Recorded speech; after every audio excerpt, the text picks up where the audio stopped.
Well, you may as well start planning out your revenge ahead of time. That'll somehow lead to some sort of incest angle by the end.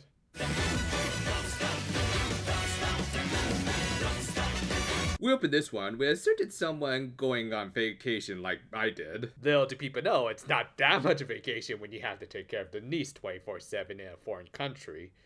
God, Japan really needs more stroller lanes. But yeah, Joe was taking a day off from the force, which gave Ishiro the opportunity to learn more about their new teammate. Because for him, he found his goody two-shoes attitude to be kind of sus, so he was going to spend the episode tailing him to see if he would expose his true self. And on that note, a new villain decided to reveal himself properly after being hinted at in previous episodes.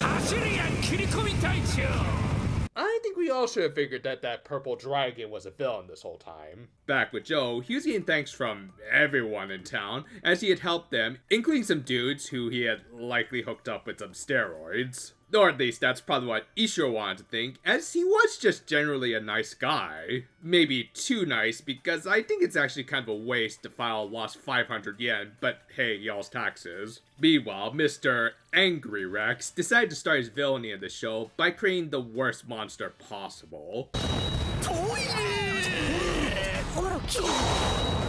Well, now we can recreate that one scene from the Spy Family movie.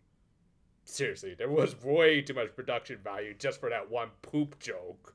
Thankfully, the show mostly avoided the obvious potty humor, and instead just gave the monster the ability to make its victims come clean and reveal their deepest, darkest secrets. As a result, everyone caught a case of severe overacting when revealing their rather mundane secrets, which actually just made it all the more hilarious. Like, come on, dude, we all know that Japan's economy is in the sewers, so you're just preaching to the choir at this point. That said, it also gave Ishiro the opportunity he was looking for to flush out Joe's secrets.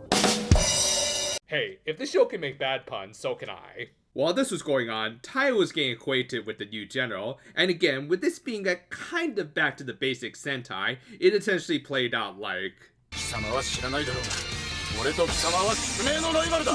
Which isn't necessarily a bad thing, as one, they had a really good fight, and two, if a certain magical girl franchise has taught me anything, it kind of helps if you don't wait until the last minute to introduce some higher tier antagonists rather than just putty around with the revolving door of underwhelming lackeys. Not that Itasha and Deco Toredo haven't been entertaining baddies, but it's also never a bad idea to establish proper threats to the heroes, which this heaven-piercing gearhead represented well, as his fight with Taya mostly ended in a draw, though the red was a little worse for wear. Back with the other Boonboomger, Joe did eventually get splashed with the monster's water of truth, and he revealed what he was all about.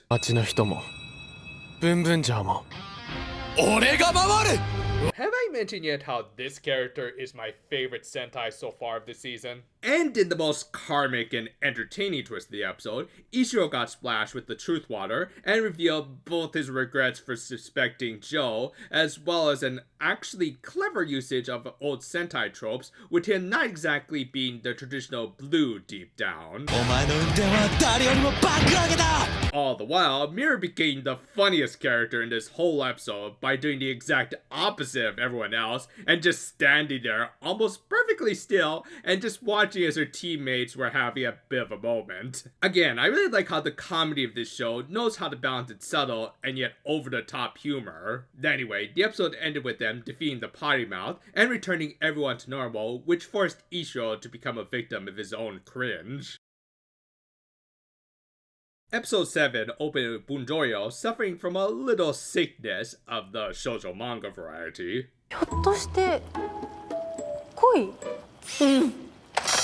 Well, this is why you should have ended up with Serena. And here come all the angry shippers. And as it turned out, his crush was for a mascot of what seemed to be a gender-bent version of the Michelin Man crossed with Lickitung. But why?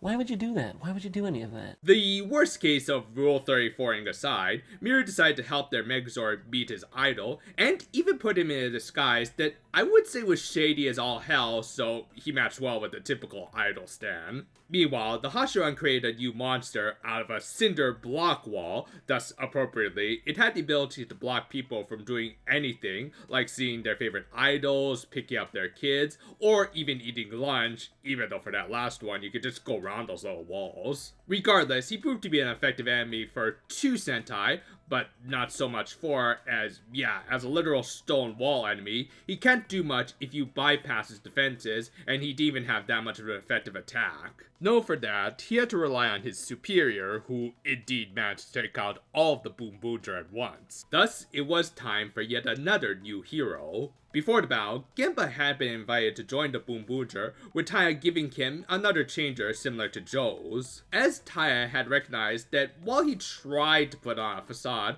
of a dude who was just doing it for the money, the procurer was always looking out for people. Of course, he charged them to make sure he could stay in business, but he was also clearly trying to help them whenever he could. But as Taya pointed out, there was a ceiling to how much someone could support from the shadows, which was cleverly shown to us during this fight, with Genba almost helping on several occasions with extra supplies, but never getting the chance because the Boonboomger could take care of themselves, except when it came to dealing with perturbed Rex. For that, a few extra supplies weren't going to be enough. 私が君たちを加速させよう。共にブンブンジャーというハンドル。 While nowhere near as exciting as Joe's debut, I do think the Genba Sentai debut did have a nice bit of subtlety to it. Yes, it does feel a little rushed, as he also needed to share a little focus with Bundoyo's weird little subplot, but it was also a good example of show, don't tell, when it came to hinting at his feelings of inadequacy that finally led to him joining the team. Then hey, now we can get a full roll call of this team. So let's see, what kind of pose do y'all want to do? Do you want to do a thumbs up, a salute up? Well, okay then. Now with their new citrus-flavored teammate, we managed to get one of the more dynamically shot fights of the season so far. Again, I really like the camera work of the show, like these tracking shots that let us see multiple fights going on at once, as our heroes managed to work their way through both the Monster of the Week and the General. As a result, they managed to both fend him off and break the walls down. This of course then led into the big monster fight with Genba's new vehicles, which were themed around construction. This gave the Boom Boom Robo another new form called Builder, which wasn't quite as cool as the Gunkata Cop, but I do appreciate the Gao Gaigar reference. Boondoyo, you're not supposed to be that kind of boomer. Anyway, the episode ended with Genba officially joining the team, and while Boondoyo didn't get to meet his idol, Mira did at least get him a souvenir that let him share in his Oshi with their new teammate, who also became a fan. Yikes. Well, good luck with all that. The last episode we'll cover for today opened with the Boonboomger having a friendly little drag race, which was funny considering one of them was a cop abusing his position. Ultimately, it was won by Ishiro using the featured car of this episode, but it would have also been won by Taya had his experimental car worked, which, yeah, if you know your tokusatsu tropes, means that it will somehow work next week and become the next big power-up of the season. Until then, though, he did at least have his friends around to support him when they weren't hyping themselves up. いや、それほどでもあるよ。 Well, I see someone is a Cure Princess fan. Good taste. Genba also seemingly foreshadowed his own little secrets of where he gets all of his equipment from, but for this episode, they instead decided to reveal Taya's details. そもそもブンブンジャーは BBG のためでは The BB Games? Oh wait, are we getting our Fate Extra event? That'd be awesome. Actually, it stood for the Big Bang Grand Prix, meaning Taya was mainly creating his literal supercars for a galactic race. Him being the leader of a team of superheroes was more of an incidental byproduct of his research. Of course, there was likely more to it, but the dude himself wasn't denying it, and I guess we did kind of need a big argument plot for the 8th episode of the show. Yeah, if it seems like this show's pacing is going into overdrive, it's only because it kind of is, but we'll talk more about it later. Anyway, the Hashiran launched just a straightforward aggressive attack on the town. Like, some of this did look silly, like whatever's going on in the background here, but then we also got this guy getting beaten in the shin and kind of looking like it legit hurt for the actor. But yeah, our original villain trio were both trying to quickly gather as much energy as possible and lead our heroes into a trap. Was anyone else kind of hoping that her human disguise would turn out to be non-Mizuki? I mean, they did with Haruka Tomatsu.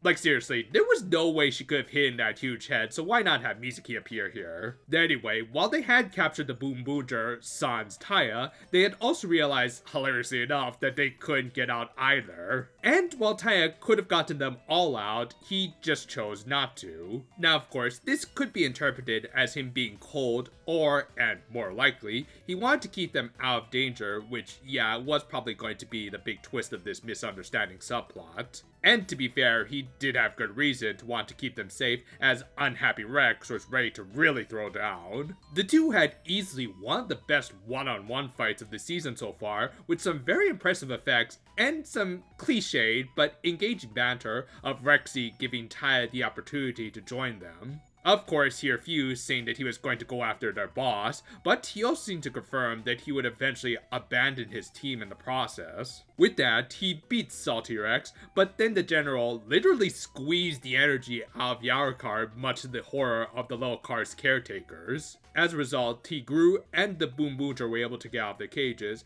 and you know, I do like how in spite of the building mistrust of this team with their leader, they still did their job to the best of their ability, and still properly fought the jacked up general. In the end though, him and his segue of death was just too strong, with them actually using up all of their available forms in a really intense battle where he even managed to interrupt one of the formations of them. Moments like that really made this feel like a make it or lose it battle, and in the end, Taya literally pushed away all of his allies to take on Mad Rex one-on-one and ended their battle with a classic cross counter. Just an amazing fight overall, with both Taya and Bundorio looking a little more worse for wear. And unlike a certain other franchise I could name, we ended on a great cliffhanger with Taya fainting from exhaustion and really hammering home how they were at their lowest point. Maybe it's because I had to review 3 episodes in a row, but damn, this show about cars is going at an insanely fast pace. And yeah, I would say it's kind of a double-edged sword, as on the one hand, it does make you feel like we're missing out on properly developing our characters and building to the bigger moments.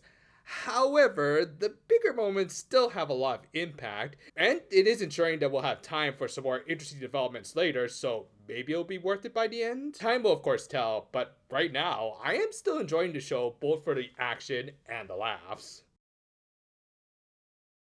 I think it was rather fortunate that we could bundle these 3 episodes together because it really was just the Mad Rex arc. He's an effective antagonist with a great design and just feels like an actual threat. Yeah, he has a weird quirk of talking to the dog on his leg that either might be alive or just him puppeting it, which if it is the latter, maybe that's where he got his name from. Regardless, I did like how they established a proper challenge for the Boonboomger, especially the seemingly invincible Taya. Again, it's just a classic Sentai rivalry, with both guys seemingly evenly matched, all the while the Red tries to also lead his team. Said team had their own fun little adventures, between the hilarity of battling a toilet, with thankfully no gross out humor, to adding in another member with Gemba. His stuff was unfortunately kind of rushed, along with Taya's loner arc, but you know, I still think they got the general story across, and more importantly, I was entertained throughout. Between the hilarity of the aforementioned toilet episode,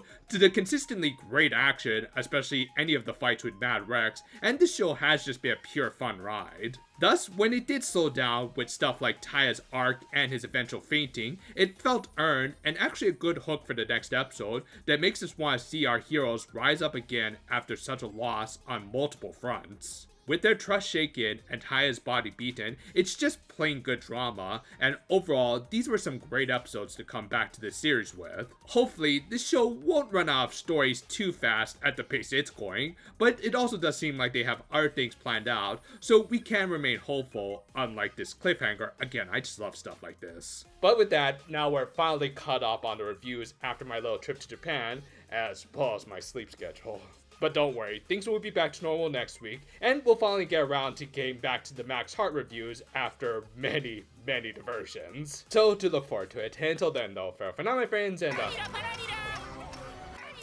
yeah, you know, if you want some doggy treats, I think we have some there in the cupboard. Some raisins, that is.